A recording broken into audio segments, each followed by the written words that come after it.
Hello and welcome to Face to Face. Today we're talking with Valerie Lannon. Valerie lives here in Victoria and she's involved with a group whose name I don't even really know. So Valerie, I'm going to ask you to start off by telling us the name of the group. But it's the War Resisters, and this is kind of a follow-up to the interview we did with Cliff Cornell, who is up here escaping the war. Sure. The name of the campaign, and it's a national or pan-Canadian campaign, is the War Resisters Support Campaign. Okay. And you are part of the local group? Yes. How many people? Locally? Yeah. Well, we have about a dozen who are, quite active, and then we have hundreds on our contact list, people who come to our meetings, who want to be kept informed, who will respond when we put out a call to, lobby the politicians, for example. So, yeah. And certainly when we go downtown with our petitions, we get very good support. Yeah. And what's the job of this campaign? The primary purpose of the campaign is a political one in nature, and that is to create a policy within the immigration set of laws that would allow war resistors to stay in Canada. That's always been our main focal point. Are the war resistors being allowed to stay in Canada as we speak, which is mid-January 2009? No, they are not. There's not yet been the success we've been looking for and have had some success with the opposition parties in, but there's no change yet to the laws that would allow, or even to the immigration policies that would allow these folks to stay. You may remember, Jack, during America's war on Vietnam, with grassroots pressure, the Trudeau government made provisions so that what were called draft dodgers or deserters at that time, the war resistors of the day, were allowed to stay in Canada. And we got a lot of great people. Thousands of great people, thousands and thousands of great people. However, in the 1980s, when there was a sweeping review of immigration policy on all kinds of levels, that particular provision was removed. So we're having to fight that battle all over again, 30, 40 years later. I have read that a few cases have already been decided, and young American men and women, I think, are being tossed out of Canada. Well, we have about a half dozen facing deportation as we speak here in January 2009. Has anyone been deported? Yes. Robin Long was deported in the fall of last year, and he's been very philosophical about the whole thing as he corresponds with us from military prison. He received a 15-month, he was court-martialed and received a 15-month sentence in prison, and possibly even worse than that, because it's a lifelong felony, which is a dishonorable discharge, which in the United States is considered a crime. It has heavy restrictions on your employment, on your travel, ability to vote, all kinds of things. But his approach, because he's such a positive and principled person, he says, well, at least this undermines the opinion of the judges, and his judge in particular, who said, if you go back to the United States, it's no problem, nothing's going to happen to you, what are you worried about anyway? And this shows clearly that they do face persecution if they go back to the States. So the Canadian judge who decided to send him back said that we can send you back because you're not going to suffer any harsh punishment. You won't face harsh punishment. Right. But he got 15 months, I'm sure, in very hard time, and lifelong problems trying to work or travel. As having had dishonorable discharge, yes. Yeah. Now, the Harper government currently has, I think you said, 6 people on the list who are in the process of being deported? Well, there are about 6 people who have their deportation orders coming into effect in the next several weeks. Yeah. And how many people are there lined up behind them? Mm-hmm. How many have come to Canada? Right. That we know of with the campaign, there are about 60. Many of them are in Toronto area. But in terms of serious inquiries made to the lawyers about the campaign and about applying for refugee status, which is the only way they are allowed to stay in Canada until we get this other provision provided, there are a couple of hundred. Having said that, we know there are over 10,000 folks who've gone AWOL, and we can assume from the American military. So we can assume there are a good portion of them in Canada. And certainly some of the resistors who, before coming to the campaign, were traveling around in Canada, staying in youth hostels, said they met all kinds of other people who were AWOL, but not yet involved with the campaign. So there's, you would say, hundreds and possibly 1,000 or more in Canada. Yeah, we can't verify that, but it's a good assumption to make. Yes. Now, the Harper government is taking the line that these people should be deported, and that's the process that's being followed. What do the Canadian people want? Well, that's really interesting, suckers and who that's live where we've here. had tremendous success with the campaign, if I can talk about that for a moment. Because right from the get-go, the campaign began in 2004, when through contacts with the American peace movement, phoned up to the Toronto Stop War Coalition and said, do you know that there's a fellow named Jeremy Hintzman up there who left the American military, he's seeking asylum in Canada, can you help him? And that was the genesis of the campaign early in 2004. And within months, we had endorsement not only from prominent individuals like David Suzuki and Maud Barlow, etc., but from very large organizations, the Canadian Labour Congress, the Council of Canadians, many faith groups, other trade unions, other student groups, etc., and also individuals. Can you name a few more, either individuals or... The Canadian Islamic Congress, the Canadian Federation of Students at the Ontario level. Here in town, I can tell you about very early on, received endorsement from the Victoria Labour Council, from the Victoria chapter of the Council of Canadians, from the University of Victoria Students Society, and then smaller organizations like the Unitarian Church Committee for Social Responsibility, the Victoria Beacon Hill NDP riding, groups like the International Socialists, and then more recently some other university groups, Students Against War, etc. So, yeah. Some polls were taken. Yeah. And what were the results of those polls? 2 years ago, there was a poll in Ontario which asked, I can't remember the exact wording, but the gist of it was, would you think that American war resistors should be allowed to stay in Canada? So this was just in Ontario, and they cross-tabulated the results with voter preferences. Anyway, the overall result was over 60%, close to 66% said yes, they should be allowed to stay in Canada. And when they broke that down by voting patterns, those who voted Liberal NDP, had fairly high levels of support. But even Tory voters, over 50% of the Tory voters, said that they should be allowed to stay in Canada. So this was the first poll. That was the first poll that was just Ontario-wide. And then last year there was a Canada-wide poll that again showed over 65% support for them being allowed to stay in Canada. And this was happening the same time as our campaign was lobbying with the opposition parties to attempt to get this change to immigration policy that I was discussing. And the first step, they said, well, if we could get a motion in Parliament, it would have some kind of moral standing.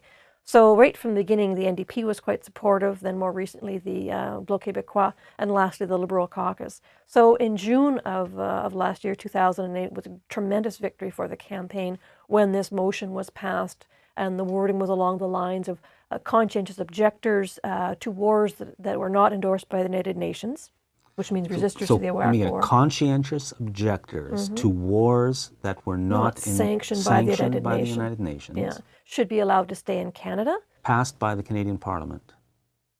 The motion? The motion. Well, it was passed by all the opposition parties, but the Conservatives opposed it. Okay, but was it voted on in Parliament? Yes, it was voted on and it was passed by the majority of members of Parliament. So now we have to come back to the question, what in the world is our Prime Minister doing?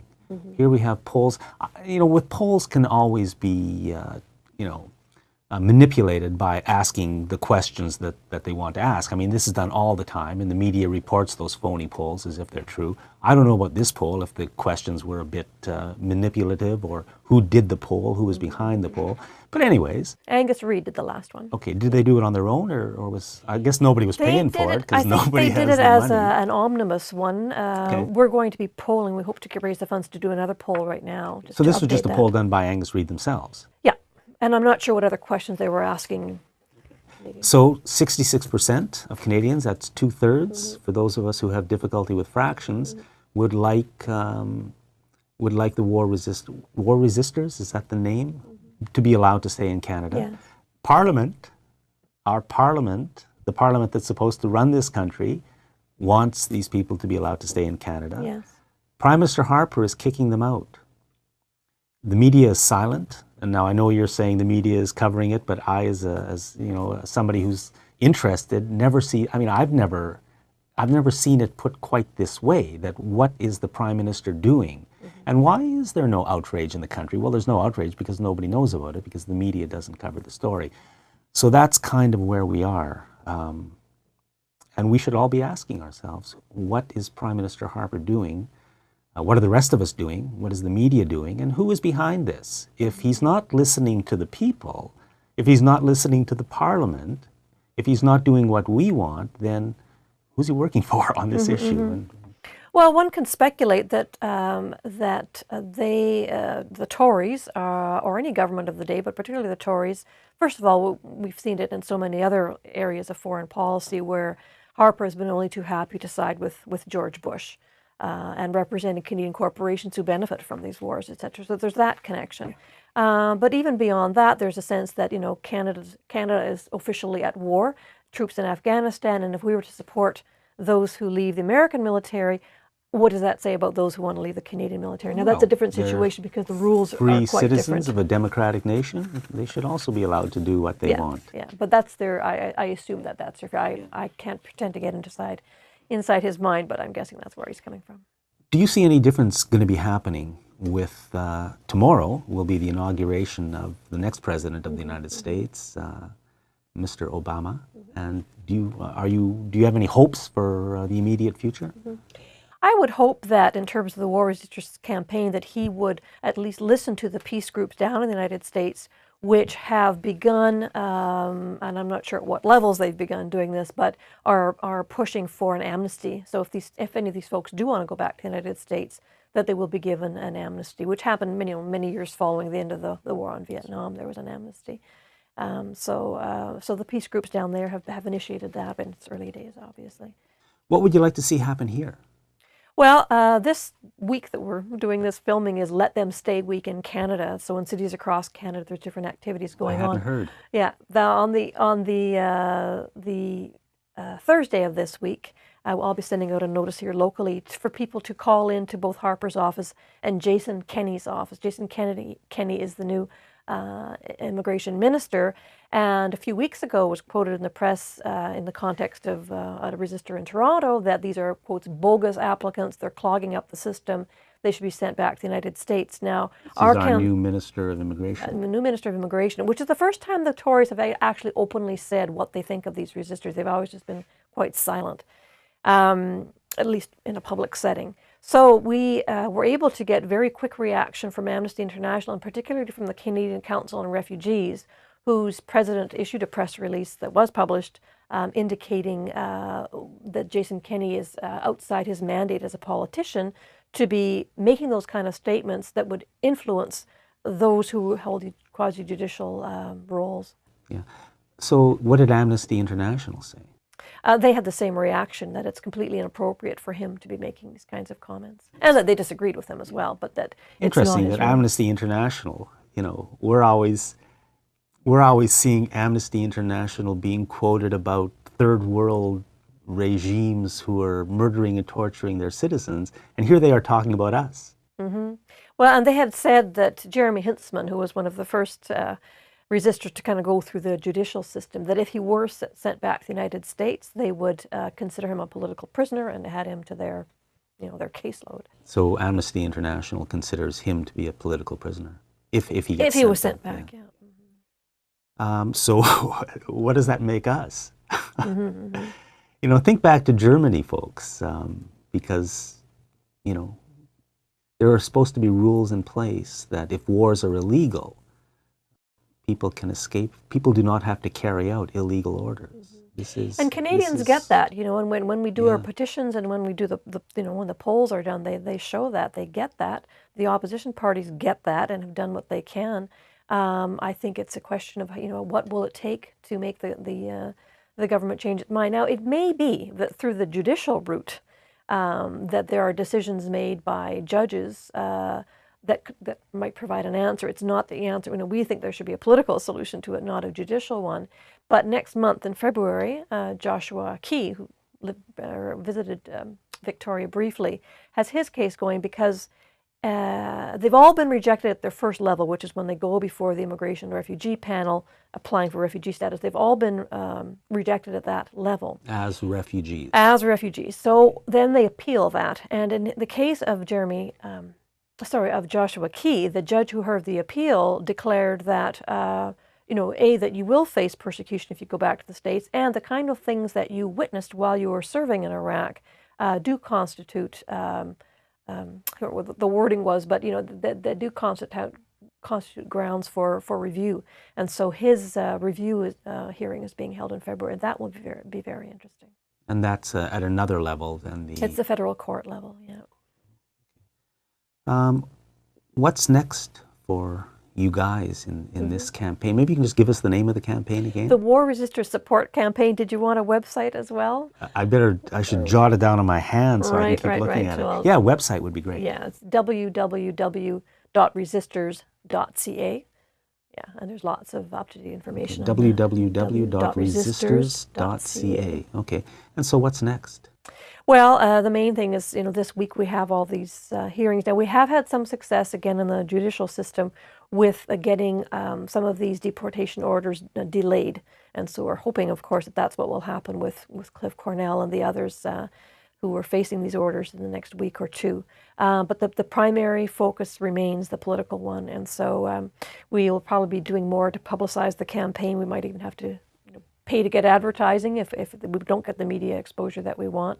And to encourage people to, call into Harper, call into Jason Kenney, call into, your own member of Parliament and ask, what are they doing to allow these people to stay in Canada? I would add to that, call your local media and ask them to start covering this story more. Because, I follow hockey, and I'll tell you, 24 hours a day, there are stations devoted to sports. Hockey is on never-endingly. Every detail you want is there. You can go to the CBC website and get every detail about every hockey team that you could ever want. The radio station I usually listen to has a 3-hour-long sports show every day, 7 days a week from 9 to 12, plus sports throughout the day. And anybody who follows entertainment, it's exactly the same. So why won't I'm asking the question, I know you don't necessarily agree with me, but here's an important story. It goes to the foundations of our society because it's war and peace, it's life and death, it's an illegal war, an immoral war. Everybody seems to agree with that. And the Canadian Parliament has said these people should be allowed to stay. The people of Canada, according to the polls, want them to be allowed to stay. And yet our Prime Minister is sending them back and paying no political price because the media, which obviously goes along with it, doesn't give the story the coverage it deserves. The people are very sympathetic. When you listen to them, it brings tears to your eyes. They would be great on TV, in the radio, on the radio, or in the newspaper. We just don't get to see them. Yeah. No, I completely agree with you that the media that's what we're relying on for the campaign, because the Harper government would love for this not to be in the media. So the more we can do to get it in the media, we certainly encourage people to write letters to the editor and op-ed pieces, etc. So I completely agree with you. And not only that, not only write the letters to the editor, but phone up your local paper, radio station, and say, hey guys, here's a story. Why aren't you covering it? Yeah. Why aren't you covering it? You have lots of time for every vicious crime that's committed. They love to cover. That's what the media loves to cover on their news. The rest of the time they cover other stuff. But why is this story not getting really the coverage it deserves? And I think people should phone up their newspaper, phone up their radio station, phone up your TV station, and don't ask them, tell them. Tell them to start doing what they should be doing. We're supposed to have a free press in this country. Whether we do or not is another question, but we're supposed to. And why? You know what they're covering. I mean, you watch TV, you listen to the radio, you read the newspaper. You know what they spend their time covering, and why won't they cover this story and so many other important stories? So Valerie, any last words from you? I've certainly said enough. Well, thanks very much for having us on the show and getting the kind of coverage that we certainly need. And again, I would encourage people to stay up to date with the campaign by going to the website, www.resisters.ca, and whenever. It's always a good time to be lobbying your own Member of Parliament, the Immigration Minister, Jason Kenney, and Harper's office. Thank you. 2 questions. Number 1, how do you spell resistors? Is it with a T-E-R-S or T-O-R-S? T-E-R-S, okay. Yeah. And secondly, we've got 3 members of Parliament here. 1 NDP, 1 Liberal, and one Conservative. Denise Savoy from the NDP, what's her position? Very supportive, very, very supportive. Keith Martin from the Liberals? Well, as part of the caucus, he has, he voted for that parliamentary motion, of course. Okay. And Gary Lunn of the Conservatives? Not interested in meeting with us, so he'd be a good one to... Not sympathetic. I mean, he's got very conservative views on immigration overall, so... Okay. Thank you very Thanks much, very Valerie much. Lannon. Thanks, Jack. Yeah. You've been watching Face to Face, and we've been talking about the situation of the war resistors, the people, the young men and women, young Americans who have had to leave their country to escape from the army because they disagree with what the U.S. military and the U.S. government and the United States as a nation is doing. And they're paying a price. So thank you for watching, and if you can do anything to help them, money I'm sure would be nice. I'm sure the campaigns can use a few bucks. Phone calls to your politician, to the media, maybe to your local bank, because they have a lot of political power. You can put a few words towards them, the oil companies, big business in general, and try to do your bit to help these people, if you're supportive. If you're not supportive, then of course it's your right in a democratic society to oppose their ability to stay here. But 2/3 of Canadians seem to want them here, and you know, the last I heard, we keep being told we're living in a democracy, but if 2/3 of Canadians want this, to me that's the fundamental question. Why is it not happening? And we should all be asking that very fundamental question. Thank you for watching Face to Face.